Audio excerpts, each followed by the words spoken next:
nakakagutom naman ngayong gabi. Ano kaya yung masarap kainin? Ay, doon may nagtitinda ng balot.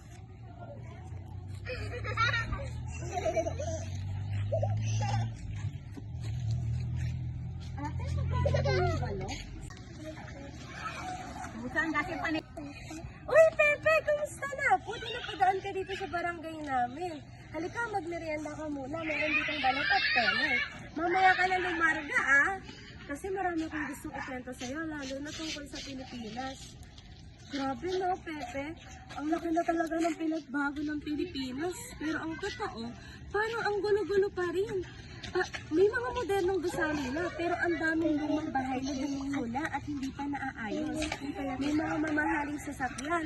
Pero ang daming naglalakad at nagbibisikleta dahil wala silang pambili. May mga high-tech na rin na cellphone, pero ang daming walang access sa edukasyon at internet. Kurang may dalawang magkaibang mundo sa Pilipinas. Ang mga mayayaman at ang mahihirap. Napakalaki ng agwat, no, Pepe? Ang hirap pa rin talaga ng buhay. Lalo na para sa mga ordinaryong Pilipino katulad namin. Mas mahirap na ata ngayon kaysa noon. Ang mahal na ng mga bilihin, tapos ang sweldo naman, di pa umaangat. Ang hirap maghanap ng trabaho na kung wala akong connection o kaya kulang ang edukasyon mo, pati pagkain, minsan kulang pa rin. Ang daming nagugutom, Pepe. Lalo na ang mga bata. Ang daming bata na hindi nakakapag-aral dahil sa kahirapan. Ang daming pamilyang naghihirap dahil sa kawalan ng trabaho at mataas na presyo ng bilihin. Marami na ang nagkakasakit dahil sa kakulangan ng access sa healthcare. Nakakalungkot isipin, no, Pepe, na ang dami-daming Pilipino ang naghihirap. Minsan naiisip ko, ano ba ang silbi ng gobyerno kung ang mga mamamayan nito ay naghihirap? Tapos, yung mga kurakot sa gobyerno, Pepe, grabe! Parang wala pa rin pinagbago. Ang daming-daming magnanakaw. Ang yaman-yaman nila. Tapos tayo, ang hirap-hirap ng buhay. Ang dami-daming nangangalang pondo sa mga proyekto ng gobyerno. Ang daming perang napupunta sa mga bulsa ng mga corrupt officials. Tapos, ang mga ordinaryong mamamayan, sila pa ang nagdurusa. Nakakainis talaga, no? Parang para ring nakikinig sa mga hinaing natin. Pati yung mga pulisya ng gobyerno, parang hindi na rin nakakatulong sa mga mahihirap. Ang daming red tape, ang daming proseso na kailangan pang daanan bago makuha ang mga serbisyo ng gobyerno. Ang hirap mag-apply ng mga papeles, ang daming proseso.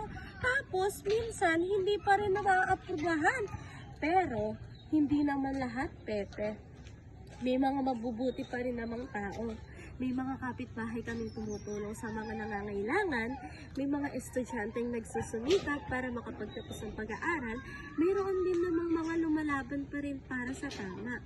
Kahit na mahirap, yung mga aktivista, yung mga nagtatanggol sa karapatan ng mga tao, sila yung mga nagbibigay sa akin ng pag-asa. Pero kulang pa rin. Kailangan pa ng mas maraming tao na tutulong at lalaban para sa pagbabago. Kailangan ng mas malakas na boses para mas marinig ng gobyerno ang mga hinaing ng mga Pilipino. Alam mo ba, Pepe, sana magbago na ang Pilipinas. Sana maging mas maayos na ang buhay ng mga Pilipino. Sana mawala na ang mga kurakot at maging patas na ang oportunidad para sa lahat. Sana maging mas maginhawa na ang pamumuhay natin. Sana maging mas ligtas na ang ating bansa. Sana maging mas maunlad na ang ating kinabukasan. Sana magkaroon na ng tunay na pagbabago.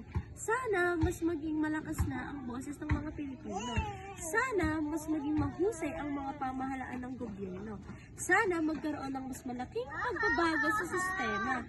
Sana maging mas maayos ang kalidad ng edukasyon at healthcare sa ating mga pamunuan. Sana magkaroon ng mas maraming trabaho para sa mga Pilipino. At huli, sana magkaroon ng mas maraming oportunidad para sa pag-unlad. Sorry napahaba ata ang aking kwento. O siya, Pepe, dalhin mo na lang tong balot at penoy sa iyong pag-uwi. Mag-iingat ka. Salamat sa iyong pakikinig. Bye!